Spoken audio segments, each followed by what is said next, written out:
Okay, these are some really fascinating Men in Black encounters. And I know a lot of people think that Men in Black are only related to the UFO topic, but that's not true at all. These are people reporting encounters with these Men in Black, these secret shadow government, deep state, cabal, black ops type fixers, these mysterious agencies that come in and take care of these problems and cover up these problems and all of that kind of thing. There's often a lot of technology, like high tech weaponry and stuff involved, sort of like the movies, the Men in Black movies, how they have all this technology to when they're chasing down these alien races and stuff. The regular population isn't privy to. Now, none of these encounters include any like mind erasing pins or anything like that, like from the movies, but they do include technology. And what makes it fascinating to me is that these 5 or 6 encounters that I'm playing the clips from, they were from Pennsylvania, New York, Florida, Ohio, Kentucky, and places all around our country. And they range from, say, the 1970s up till just a month or two ago. And if you listen closely, you can see that they're all telling the same story. All these people who don't know each other from different states, from different decades, they're all telling the same story. Particularly with the cynocephaly, you can see that, which we call dogmen now. They used to be called werewolves in ancient Egypt, Anubis, the dog-headed men, and all of this type of thing. But in the modern times now, people see them all the time, and we just call them dogmen. And listen to these people's accounts with the Men in Black. They both report them showing up with the same type of high frequency technology that the humans couldn't hear. But both of these two eyewitnesses to these cryptid creatures, they both had dogs. One had a dog in his yard, the other one had a dog in his truck. One was in a state park, one incident happened at the other guy's home. But anyway, they both had dogs around, and when these Men in Black or this secret agency showed up to handle the situation, both of their dogs were crippled, were just, just fell down in a ball and were foaming at the mouth and screaming in pain and stuff. And that's because they were using some type of high frequency technology that the dogs could hear, but the people couldn't. So anyway, there's just little things like that, details to the stories that make them so believable, because all of these people over different eras who didn't know each other and had these experiences, they pretty much all tell the same story. These agencies are real.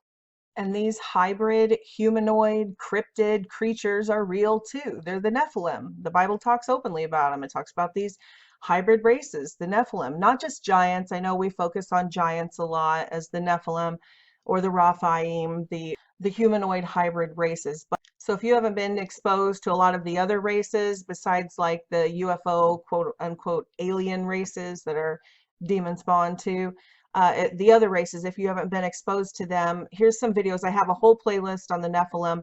This 5 shocking things you never knew were in the Bible. That's probably the place to start. In that 15-minute video, I cover, I don't know, 4 or 5 different races. I go through the DNA, tracking the DNA in the human gene pool, historical documents, archaeological finds, stuff like that. And it goes through several of the races.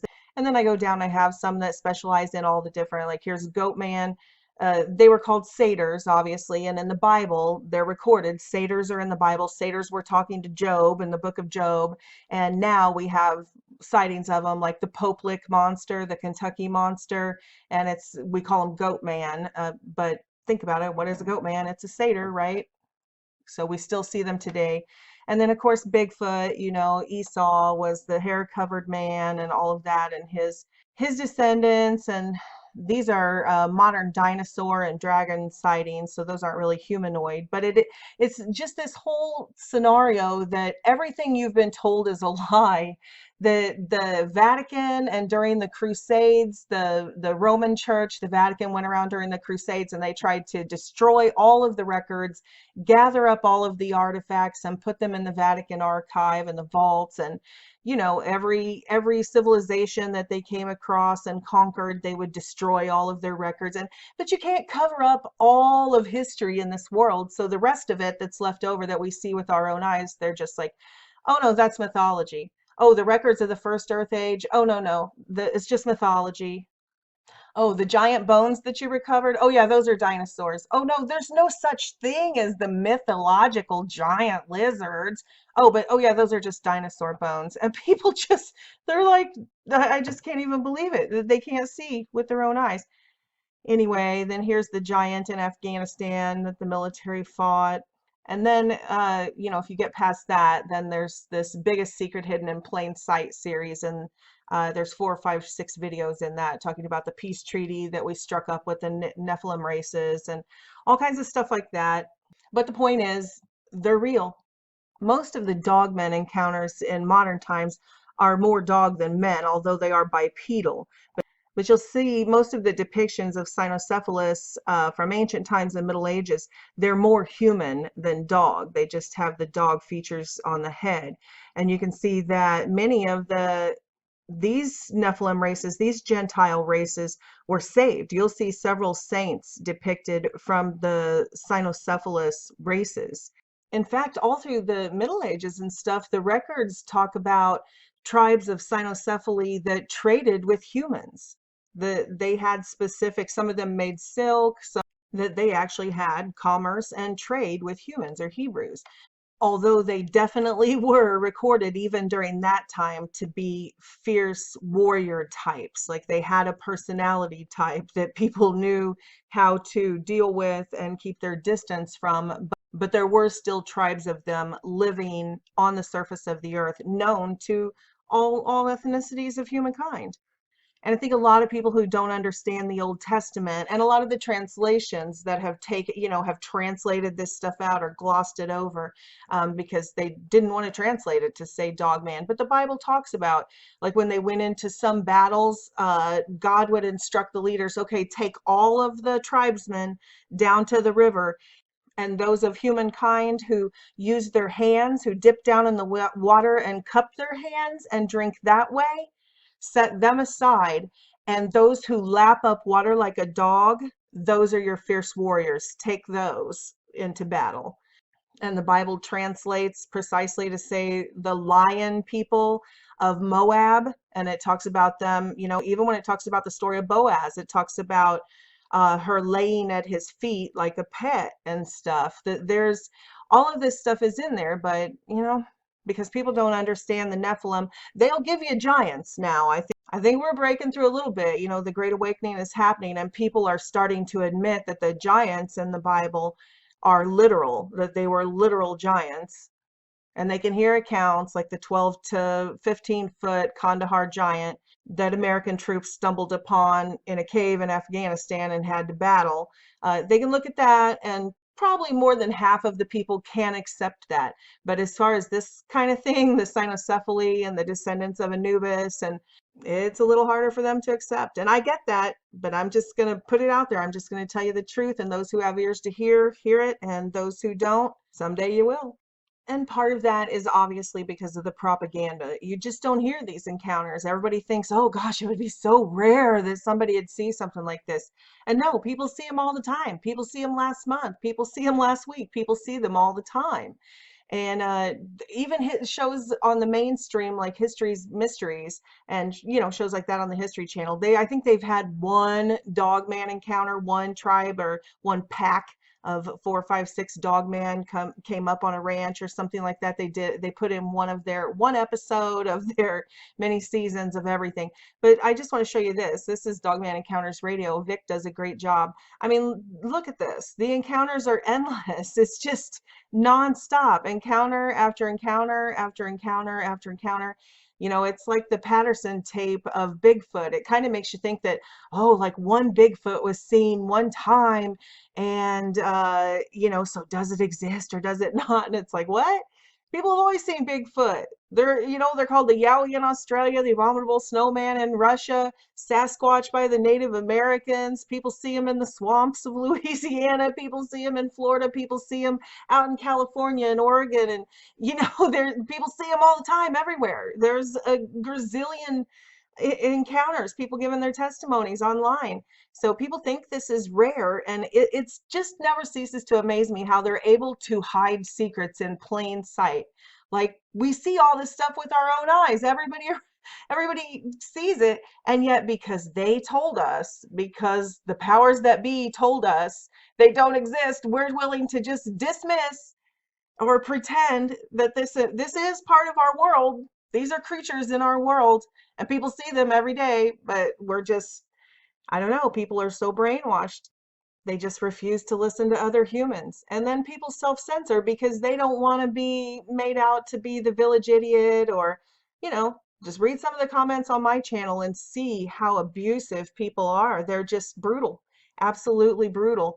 So, I mean, I'm not going to self-censor. I'm just going to tell you the truth. This is the truth. These are all my brothers and sisters here. And these aren't young kids wanting attention, 16, 17-year-old kids. I got a story. I got a story. No, these are like 75-year-old grandmas sitting in a rocking chair trying to tell their story on here, and their voice just cracking and them having to take a break because they're so traumatized by what they saw when they were 9 years old walking to school. You know, these are real people telling their real stories. So, you know, I suggest you go all the way back, hundreds of episodes back to the first episodes, and listen to some of these people. There's no doubt these people are telling the truth.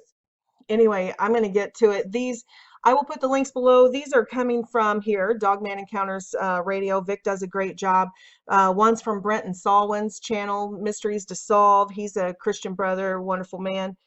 And a couple of them are from Oklahoma Cryptid Brothers Investigations. They do investigations outside of Oklahoma, but they're the Cryptid Brothers. Also, wonderful Christian family who started it up because they themselves had an encounter, and they thought there was a need for this type of thing, especially, you know, to help people understand how both can be true. How can cryptids be true and the Bible be true too? Anyway, this video is specifically clips about the Men in Black encounters surrounding these cryptid encounters. So it'll be clips about that. If you want to hear the full stories of the actual creatures, I mean, there's a little bit of that in this video, but they go into depth. If you want to go into depth and hear the full stories of what they encountered creature-wise, the links to the full videos of the full encounters and the interviews will be down below in the description box, and I encourage you to check those out because they're fascinating. And she said, something's going on with you. You need to tell me the truth. What did you see in those woods the other night? And I said, okay, you're not going to believe this. And I sat down and I went through what I had told her, just as I had told you. And it scared her. I left out some details, that's for sure. But I explained to her what it was, and I said, I don't know what I'm supposed to do. I don't want you going outside. I don't know what to do yet. And she said, you need to call the police. And I said, honey, the police aren't going to do anything. They're going to look at me like I'm an idiot. They're going to tell me to lay off the weed or something. They're going to tell me to lay off the drinks. I don't know what they're going to say. So finally, a little more time went by, and I thought, you know what? I am going to call the police. I'm going to go through, and I'm just going to let them know I've got something in the woods, some type of rabid dog. I think that's what I'll go with, I said. So I call him up, and I say, this is what's going on, to at least get him to come out. So Kilo County Sheriff shows up. It's a small town, so I know him personally. He shows up. I explain to him, you know, this is what's going on. He comes over with a couple of DEC officers. They pull in the driveway. I say, hey, how you doing? And he goes, not much, Brandon. I mean, like I said, small town, first name basis. He said, what exactly is going on? And I said, can I talk to you privately for a minute, please? And he said, of course. And he told the DEC guys, who I've never met or seen before, you know, hang out there for a minute. And I pulled him aside and I said, listen, I had an incident with Gino the other night. And I sat down and explained to him, and I said, what I'm about to tell you, you got to promise me that you actually look into it and you believe me. And my reputation of I'm not a big drinker. I stay away from any of that type of stuff, really. I don't mind a few beers once in a while. Nothing wrong with that. But I like to stay in control. I like to know what's going on around me. And I've built my reputation on being able to be heard and understood and believed. And this was just completely out of character for me to be able to explain. But I did. And as I'm explaining to him what it was, he believed everything, and he was straightforward with me, and I was straightforward with him. And everything was fine up until the point when I started explaining what this creature looked like. And I saw the blood drain out of his face, just like I did Gene's that night when we shined the spotlight on him. And as he's writing notes about what it is that took place, he stopped. And he went from comfortable to uncomfortable, and I mean real quick, Vic. He closed his little book, and he looked at me, and he said, "Are you sure that's what you saw?" And I said, "I'm 100% positive." And he goes, "All right, sit tight." And he goes back to his vehicle, and he makes a phone call, and he comes back, and he says, "I think we can have this dealt with." He said, "I'm going to come back tomorrow, and we'll do something a little bit further on this." And I said, "What's going to happen? You know, how are we going to deal with this?" And he said, "I'm not sure." And it looked like he had known what it was that was going on, because he obviously was familiar with a scenario that's similar to this. He called somebody. You know, I could see the look in his face. He was terrified as well. Maybe he was reliving a situation that he got into, an encounter he got into. I don't know. I can only speculate on what was going through his head. But I knew that he was familiar with what it was that I had spoke to him. So he makes the phone call. Fast forward to the next day here. Nothing else happened that night. I don't hear any more screams, nothing. Now, we get to the next day here, and the sheriff pops back over. Now, he's got this van or big enclosed truck thing with him, all black. And he's got this guy with him. He pulls in front. The other vehicle, this big bulky looking thing, pulls in behind him. And I see him on the cameras, because I got cameras all around the house. And when you pull in the driveway, it's got sensors on each side so that you can hear the ding inside the house and know that someone's pulling in the driveway. And I see the cameras. I see these vehicles, and I'm like, okay, they're here back again to deal with this incident. So I'm like, perfect. I said, "I'll be back in, honey. I'm going to go handle this." So I go out. He comes out and says, "Hey, this is so-and-so." I don't even remember at the time. I was just completely distraught because his outfit looked like some type of military uniform or some type of military unit. But I'd never seen any of the badges on there. There wasn't any writing. It was just this weird symbol of a badge on there. It wasn't anything that I was familiar with. And I shook his hand, and he said, "You're Brandon?" I said, "Yeah." And he goes, "Run by me again exactly what had happened." So I took a couple minutes, and I explained to him in general what it was that was going on. At that point, I can see he's got a pistol on his hip. And at that point, he motions over this wave or whatever, and I look over. Now, 5 more of the same type of people, the same type of outfits, gets out of this black van truck thing. Now, as they get out, they all have pistols on, and they have these strapped, what looks like some type of smaller machine gun, SMG, maybe even fully automatic firearm hanging around their neck. And I mean, these guys are some type of professionals here, some type of government professionals. I've never seen anything like this in my life, and I'm very familiar with all the military outfits and uniforms. I've never seen this. So they come out, and they come up, and he goes back over and talks to him, and now my wife's coming out, and she's going, "What the hell is this? What is going on?" And I said, "Go back inside for a minute. I'm not sure yet." And I talked to the sheriff, and I said, what's going on here? I said, what is this? And he goes, they'll handle it. They know what to do. And I'm thinking to myself, okay, I've got a lot of questions right now. I don't know who these people are. What's going to go on? Are they going on a hunt for this thing right now? That's all I can think of. They're strapped up like they're going to World War III. You know, so they come back over. He said something to them quick there. I don't know what it was. And they come back over, and he has me explain the area where they went, where I went, down into the woods. And as they start heading over that way, I see them. They have this, one of them has this, it looks like a satellite disc with a smaller satellite disc in the middle. The wider one's about 1.5 feet long. The other one that's inside of that one, the other cone part, is only about 5, maybe 4 inches long. So I'm looking at this thing, and I'm thinking, what is that little device? Maybe a loudspeaker or something. What are they going to do? Yell for this thing in the woods? Or maybe they're going to yell to each other. I don't know. But as soon as he puts it out in front of him, I'm in the middle of a conversation that I can't even tell you what it was about at the moment now that I come back and think of it. But I was just so distracted because he points this thing out in front of him. It looks like it's got a hand grip and a trigger on it. And he hits this thing, and my dog, I've got a year-old pit bull, about 90 pounds, big girl, Maya, very healthy, never had any problems with her, spent a lot of time with her in and out of the woods. She's trained like you wouldn't believe, never have any issues. I look over and I see her quizzed up in a ball, shaking like she's having a seizure. I don't know what's going on with her. She's whimpering and crying and screaming. She can't even get up. And I'm thinking, hey, whoa, what's going on here? Why is my dog doing this? And as soon as I had yelled over to that, they had this thing sticking out in front of them, pointing towards the woods. They put it back down. And as soon as they put that device back down, Maya stood up. She stopped doing the seizure thing and crying, and she came right over to me and sat next to me.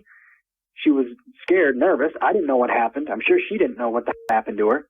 And I'm yelling over, hey, what was that? What is that thing? What are you guys doing right now? And he said, we'll be back up shortly to have a conversation with you in a minute. And I'm looking over at the sheriff, and I'm shaking my head with wide eyes like, what the is going on here, man? What was this? Did you just see what this did to my dog? So they go out, and they come back a couple hours later, maybe two to 3.5 hours later. Now, the sheriff's gone at this point. He told me basically that I was in good hands and they'll take care of it. But he never really discusses anything or reveals any information about this creature that he's familiar with or anything. It's kind of a quick hi and bye. I'm handing this off to them. Now, these got to be some type of government people because I've never seen this outfit, as I said before, and they had some type of devices and things that I'm not familiar with. It did something, some type of sound wave or some type of energy that came out of that thing that put my dog into a mess. I didn't hear it and I didn't feel it. It must be something only that animals or dogs can hear. I'm not sure. I'm speculating on that. So they come back about 2.5, 3 hours later, and they knock on the door. I see them walking back up in the cameras because originally when they had gone to leave, they jumped back in the vehicle after they pointed that thing out into the woods. They went back in the vehicle and they drove it down the dirt road. So they come back. I see them pulling back up, and I said, so what's going on here? What did we figure out, guys? And the other 4 are over in the woods. They got a couple bags with them, I see, too. So they're over near their van, and I'm talking to this guy, and I said, well, what outfit are you guys with? And he ignored my question, and he said, I got to ask you a couple questions. And I said, okay. So we ran through some things, and a couple of these questions that he asked were, did you take any pictures that day? And I said, no, it was the middle of the night pretty much. It was 8:30, 9:30 at night. And he said, are you sure? And I said, yes, I am. And he goes, okay. And before he had left, he had asked about the deer cams and things before they had went in the woods, and I told him that I got about 30 out there. And he goes, okay. So we went through a conversation of asking if I had what I had come to realize, any physical proof of this creature, which he obviously didn't want me to have. And, I'm no dummy here. I could see that they were looking to see if there was any type of proof of anything, and they wanted it in their possession.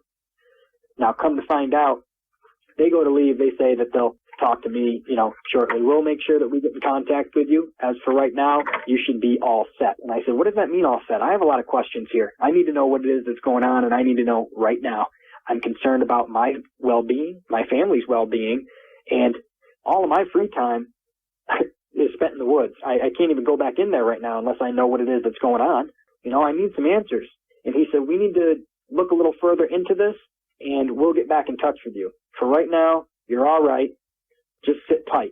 And I said, okay, I don't know what that means, but I'm trying to get more out of him. He won't give it to me. I want to know who these guys are and what it is that's going on. They're obviously on my team, but they're hiding something.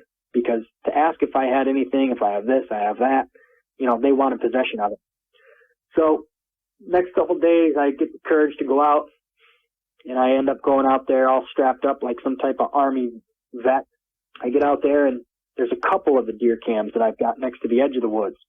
Now, I can see the dogs going back outside. I can see over the next day that the cows are back up next to the edge of the woods. And I'm thinking, okay, I feel a little bit safer. And obviously, daylight, because you can see what your surroundings are, you feel a little bit safer. It's important to always be aware of your surroundings, especially with finding out that there's more creatures than you originally knew were on this planet. So I get out. There's a couple deer cams close to the line of the edge of the field and the hedgerow, and I don't want to go too deep in there. I'm not ready for that yet. But I pop a couple of them open, and wouldn't you know it, all the SD cards are gone. Every one that I had checked on the edge of the woods. Now, I have to check the other 20-something but I can bet you any amount of money. Okay, I'll bet you my favorite fishing pole that all of them are gone too. There is no way that they said to me, do you have any deer cams? How many? And all of a sudden all the SD cards are gone. Let's get real here, guy. There's no way. We're sitting there, and this thing is doing, getting excited, and then it turns and looks right at us. I mean, it looks right at us, and it's got like a surprise face looking at the kids doing this. And when it looked at us, it kind of got a little mean face, like, like, roar, like kind of, you know what I'm saying? And then the kids hit it again, and it turned away from us, like, forget you, man. We went in the truck. I'm not getting out of the truck. I mean, I'm sitting there, but I'm thinking, hey, is it the pinata? Is it this pinata, or is this thing wanting to kill? I'm getting concerned about it. So I take my phone, and wait till he comes out. I'm taking pictures. I mean, I'm taking a pictures that is perfect. No doubt, no. So there's no doubt. There's no nothing. All right. So we're sitting there, and I see a black truck. A black it's not a Chevy. It's a Blazer. Okay. I seen a black Blazer go by, and JT says, Richard, I've seen them here all week. I said, what do you mean you've seen them there all week? He goes, that truck, there's a couple of them here. I said, oh. Well, when they went by, I noticed the guy was looking at us real funny, and I thought, I'm not doing nothing wrong. I'm in a state park. I'm pulled over to the side. And then another one come by, and it was a lady in it. Two different people, windows down, looking right at us. So I've got a bird dog with me, buddy, and the truck come back around. I seen it disappear, and it turned around right around the curve, and it come back to us. And I'm fixing to get out and say something to these people, like I'm getting concerned right now. Well, when the truck comes back up there, my dog starts like hollering and shaking his head and hollering, and this thing drops the limb and books. I mean, books. I'm thinking, what the hell? What's this? Why is my dog? I mean, it's kind of like hurting. Like my dog's hurting. Something's wrong with his head. He's shaking his head and he's kind of hurting. He's whining real bad. I'm sitting right here with my dog right now, and I'm thinking, what the hell? What's going on?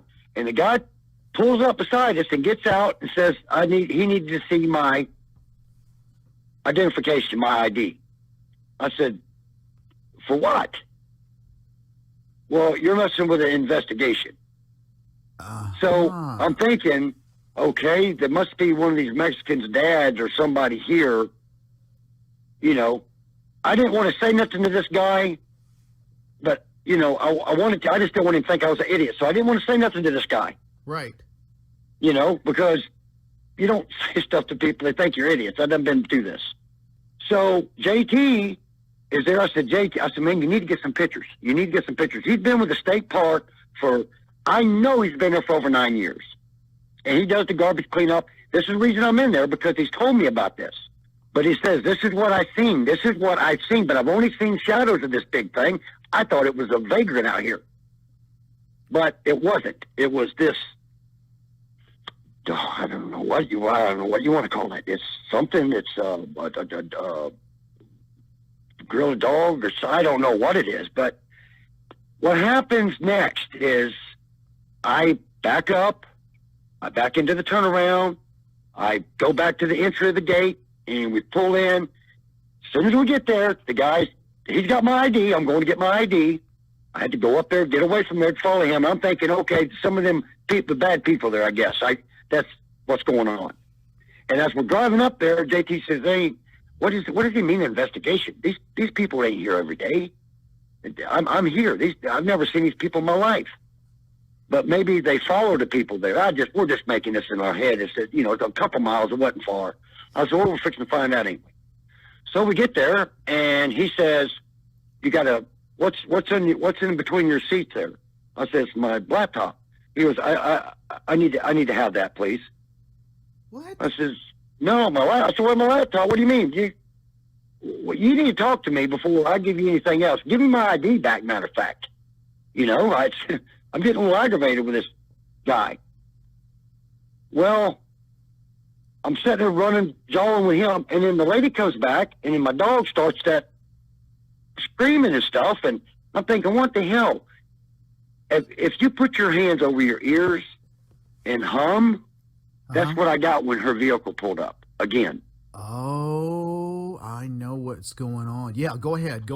That's all I can tell you. And when she reached up and shut whatever, my dog stopped. I mean, my dog's dripping, my dog's foaming at the mouth and everything. This is not cool.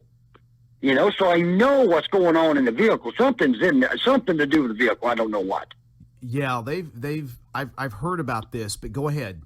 Okay, I've never heard about none of it. I'm dumb to all this. So, but anyways, what happened is he's got my phone now. He's trying to get my laptop because it's a picture. I can take pictures of it with it, but I did not do anything with it. I never even grabbed it. I was going to, but I didn't grab it. But I'm not thinking any of this at this time. I'm thinking I've done something wrong by parked there they're after these Mexican guys or women or whatever. I'm thinking they're in drugs, something stupid, I'm thinking. Right. So he takes my phone and he's trying to get my man. Listen, you're not getting nothing else from me but handcuffs on me because we're fixing to roll around here. You're not just, who are you and what do you want with me? I told him who I was and blah, blah, blah. And, you know, there's nothing, I've done nothing wrong. I don't do stuff wrong. So you got the wrong, you're in the wrong field, buddy. You're at the wrong person right now. He took my phone and they took my SIMS card out of my phone and give me my phone back. Took my SIMS card out of my phone. Right in front of you? No, with their backs to me. They stepped by the thing like they was reading, like they was looking something up on me, and they wasn't looking nothing up on me because there's nothing to look up on me. He wanted your photos. He wanted all your contacts and who you've been. He got all of my stuff, took it, and then when they handed me my phone back, it was off, and I thought, what's off? And I pushed it on, and it come on, and it said, no SIM, or no FM, no, it meant it's no SIM card, what it meant. FM or IM or something. It come up with a thing on it. I said, what the hell is this?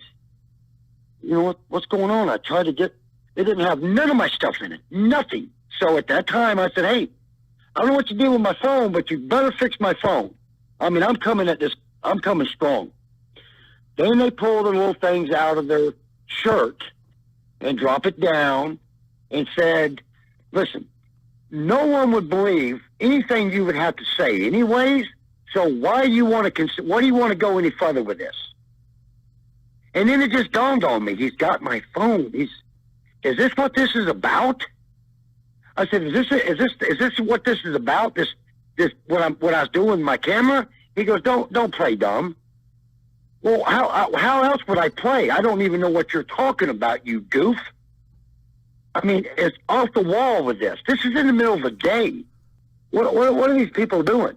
What are they doing? Well, did your buddy have any insight to give you on this as well? Yeah, he lost his job. Oh, really?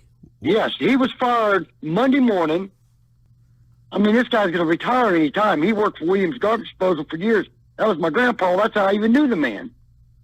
A good man. He's never done. This guy wouldn't hurt a fly. Well, see, and he was just telling me what he done. He showed me. That's all. This is how this all come about to begin with. Well, see, this is what they use. They don't care how good of a person is.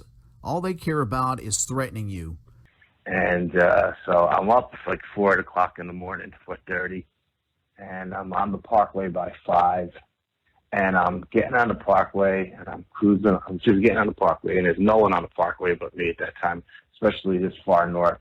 Once you get to the city, you get more traffic. But I'm driving on the Parkway, and I see 4 golf ball size orange eyeballs coming out of the wood line off the Parkway.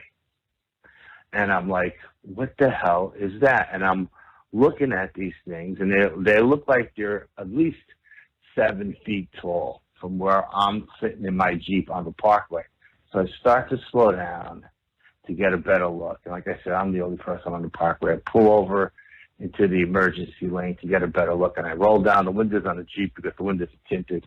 And I'm looking at these things, and I'm judging them by where their heads are underneath the trees, where the tree line is cut. And they're in a meadow off to my right of my parkway, off to the parkway. And they're coming out, and they look like they're walking bipedally.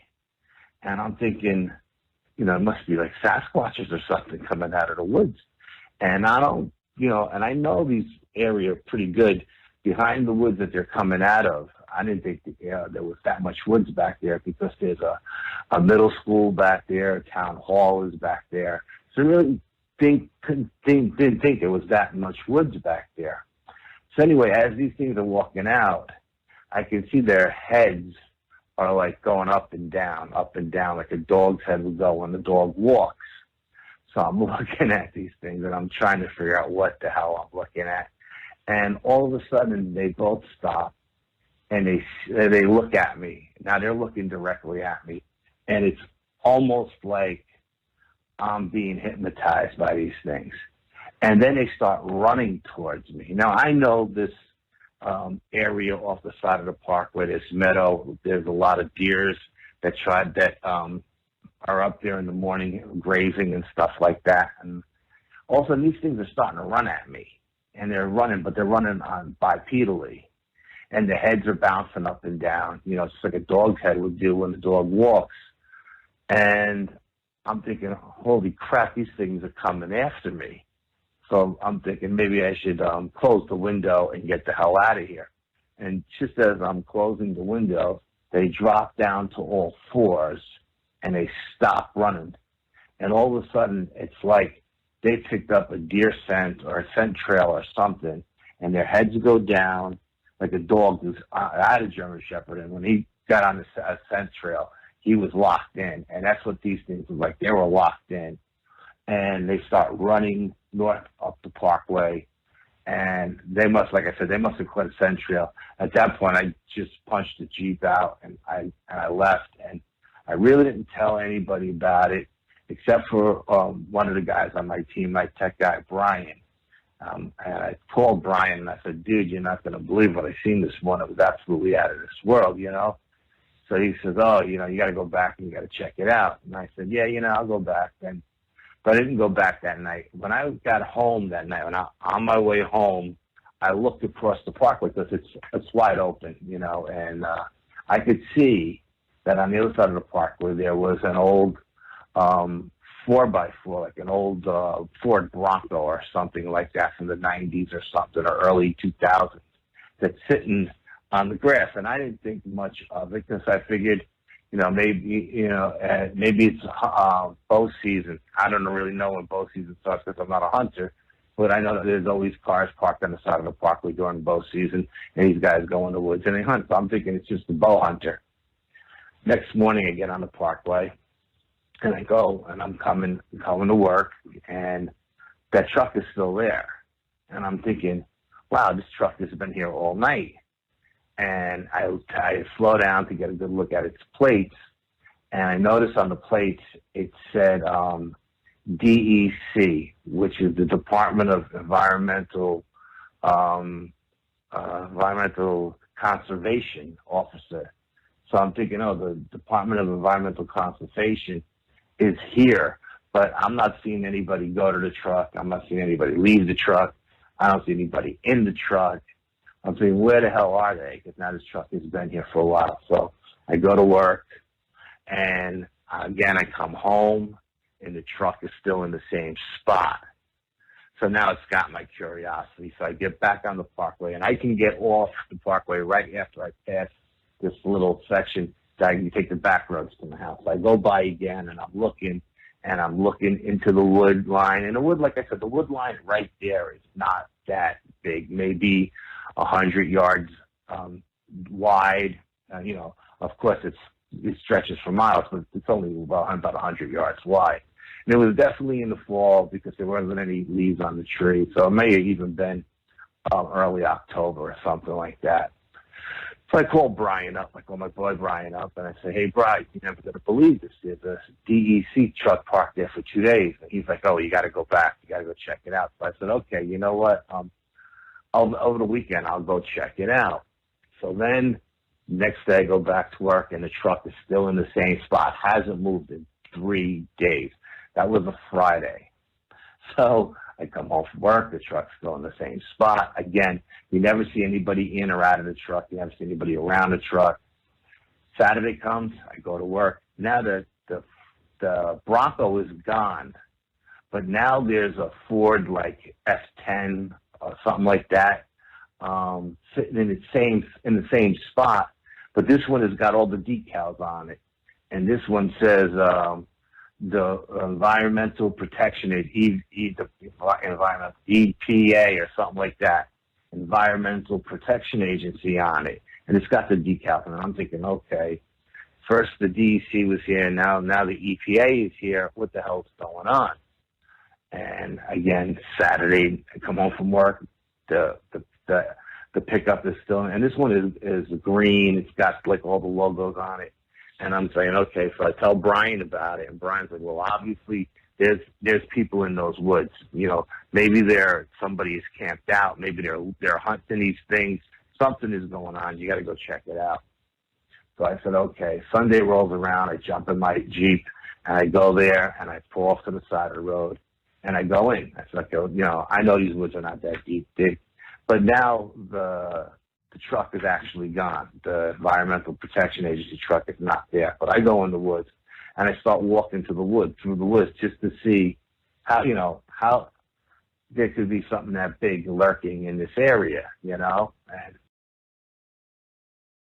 Okay, now this next clip about the Raptors, just hang in there. It's actually about this underground tunnel system and how that there are different species of Nephilim, some of them, evil aliens and some of them good aliens, and the wars and stuff that happen in these underground tunnels. And if you're a follower of my channel, like here's a video I did on that exact thing about this administration and all this QAnon stuff, all this stuff's going on, is that they're clearing these tunnels, that there's war going on beneath our feet. So this video, mystery booms, strange sounds being heard, worldwide solved, and all of that. So this one right here, please watch that, because it's not about a bunch of raptors or anything. It's about our U.S. military clearing these tunnels that are used for human trafficking and all of this other stuff.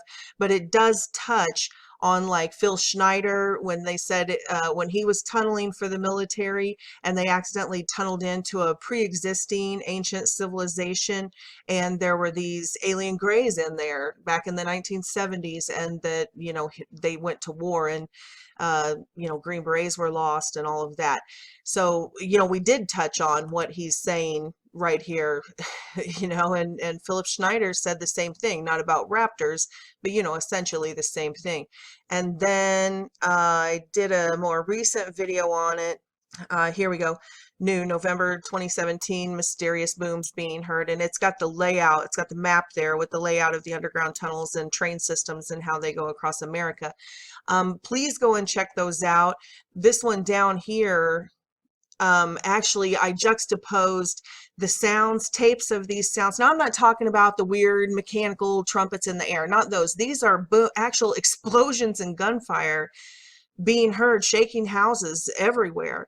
And so this has the news clips and the actual footage of these sounds. This sounds like war, and I juxtaposed them against news footage of actual war, like from Iraq, and you can tell it's the exact same sounds, and people are hearing it all over America under their feet.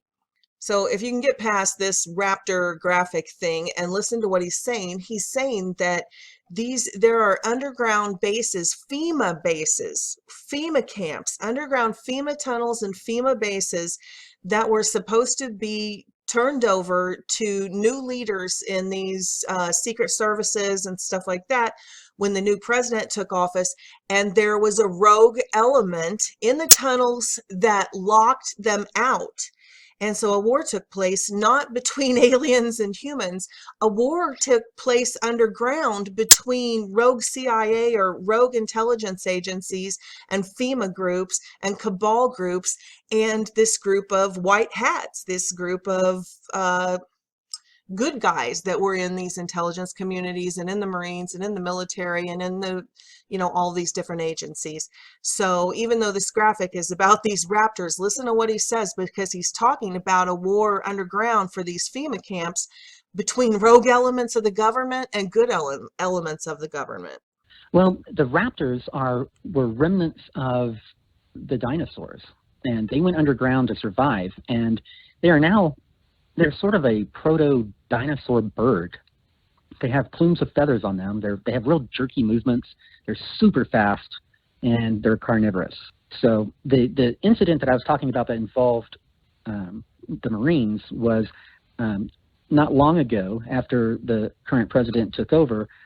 Some of the bases that were built by FEMA but not controlled by FEMA were supposed to be turned over to the new leaders of these different groups under the new president, but some of them refused and locked the doors. And Marines were sent in to basically drill holes through these walls, cut through the rebar and steel, and go in and arrest these people. And if the people refused to give up, these Marines were ordered to wipe out everyone in the base. And in one of these occasions, they had to go in, and they were under orders to wipe everyone out. And in the battle, these Marines were shocked to become face-to-face with 8-foot-tall reptilians who were fighting them. And these Marines had zero briefings that ETs even exist, let alone they would run into them and have to do battle with them. So all of a sudden, they're standing there in front of the devil or a demon with the M16 doing battle with them. Since we're talking about clearing the tunnels and everything here, I want to make a point. A lot of people, when they talk about the Raphaim and the Nephilim and these hybrids, they think about just like the giants. You hear a lot about the Nephilim and the giants. And yes, that's one race of Nephilim or Raphaim. And you know how we, earlier on my channel, before it got taken down, I had that Kandahar giant, where the military battled that giant in Afghanistan. L.A. Marzulli has it, Steve Quayle has it, so you can still find all the footage there with them. And then, like we've talked about, Phil Schneider bumping into the Greys underground and fighting with that Nephilim race. And then now I've just put up this about these raptors and the military battling with them. There's also been a couple of, besides just in the tunnels, there's apparently a huge cover-up of all the Nephilim races. So, if you followed anything about the Bigfoot and the Dogman encounters, you'll always see the same type of military cover-ups. Now, I've had a personal experience with one of these cryptids, and the same exact thing with the helicopters came in and weird stuff in the woods and shooting and all of that stuff. So I wanted to throw these two. It's just like 2-minute clips on each one, but I wanted to throw these in here because I want people to understand that the cover-up on these Nephilim races, that it's not just about giants and it's not just about alien greys, that there are lots of different cryptid humanoid hybrid races, and they're covering them all up. So anyway, here's a clip about the military and Bigfoot. They were on a marijuana farm doing a different military action, and they came across a female Bigfoot her foot was caught in a bear trap, because the marijuana farmers, they put bear traps and stuff out, to keep the thieves and the police and everybody away. And anyway, one of these cryptids, this Bigfoot, Sasquatch female, was caught in there, and her family was there surrounding her, had come to her calls. And that's when they had called in this team, and they didn't know what they were going up to battle. They thought they were going up to some sort of drug farming operation, but they were actually brought in to take care of these cryptids. So this is on Brenton Solwin's channel, and he's got some great stories on there. So I'm just going to play this clip, and then I'll put the link below so you can go listen to the whole story. It's fascinating. It's really kind of sad. I'm not going to play it all because it's very graphic, and it's really kind of sad. At this point, when he first said that, did you think that it was maybe people guarding the crop? Yeah, that's absolutely what I thought. I was in the commander's hatch, which is in the middle of the 113. My driver had his head stuck out of the driving, you know, the hole there, and then we had two guys in the back where I had them open up the hatch, which is called a observer hatch, and we all had our CVCs on, which is how you communicate over. You know, these armored vehicles are very loud. They're diesel. They go like, and so you have to have the CVCs on so you can talk to each other and hear each other over the noise. And so anyway, I told driver move out. So he moved out, and we pulled up there, and I said, driver, stop, turn on the lights. We turned on the lights, and I'm going to tell you something, man. I saw something that I never will forget. There was, you know, Brenton, when you're seeing this, it takes your mind a good 30, 40 seconds to go, what is that? And then, you know, you figure it out, and then they react, and then you react. So the helicopter's over us. Is, you know, they're blowing, and I'm asking them, can you back off a little? Because, you know, he's blowing the marijuana leaves off, and it's dust coming up, and it's hard for us to see. So by that time, the Humvee had caught up to us, to the three guys in there, and then Deuce and a Half pulled up. And Deuce and a Half had the officer in charge. He was the captain. And I was the NCOIC, the non-commissioned officer in charge. So we're looking out there, and my driver goes, what the F is that? Imagine this, if you will. Right in the middle of this field, damn near in the middle, are four monsters, five really if you count the baby, that I never thought would have existed. But they were covered in hair, fur, whatever. And when we hit them with the lights, man, they were not happy at all. And state police said, go ahead and move in. And I said, what does that mean exactly? And the officer in the Deuce and a Half said, light them up, boys. And I said, roger that. So I said to the guys in the 113, I said, lock and load. Okay, here's another one. This one was Florida, even though this is the Cryptid Brothers investigation out of Oklahoma. This particular incident happened in Florida, and it's exactly like what happened in Ohio, which was not even the one that I just played. It's really common. So these black SUVs show up, they call in these military units, and they go after these cryptids and remove them, which is exactly what this whistleblower is saying about all of the quote unquote alien races, that they have these teams weeding them out and stuff like that. So anyway, I'm only going to play about a minute or two of this hour-long story. I will put the link below. This is the part about the military coming in, but the story is about a Florida mother who shot a Bigfoot that had come up in her yard, and they had made the mistake of calling the sheriff's department and telling them, and that's when all of this started. So this picked up the next day when her neighbors their dog came up missing, and they were out in the backwoods. It was like 30 or 40 acres.